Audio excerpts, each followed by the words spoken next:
কক্সবাজারের পেকুয়া উপজেলার ধানের মাঠে এবার যেন বইছে আনন্দের ঢেউ।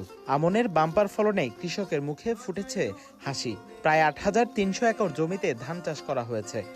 উপজেলা কৃষি কর্মকর্তারা জানাচ্ছেন এবারের মোট ফলন হতে পারে প্রায় ৪৫,৬৫০ মেট্রিক টন।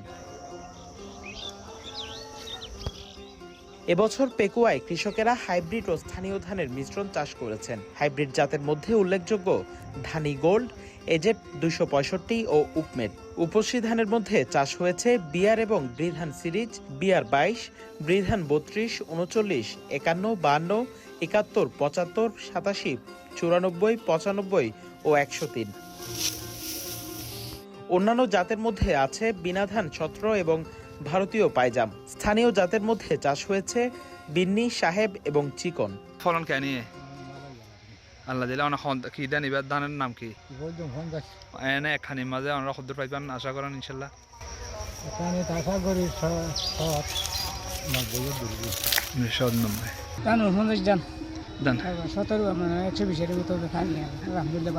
ফলন ভালোই এনে আলহামদুলিল্লাহ। তো খুশি নে?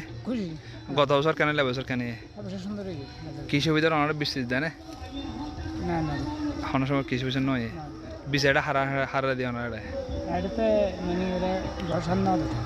এবার সিজন কত সিজন দিলে ওদিন তো ফাইলান। পেকুয়ার ধানের মাঠে এই আনন্দের প্রতিচ্ছবি দেশের খাদ্য নিরাপত্তা এবং কৃষকের আয় বৃদ্ধিতে নতুন আশা জাগাচ্ছে, এমনটাই মনে করছেন সংশ্লিষ্টরা।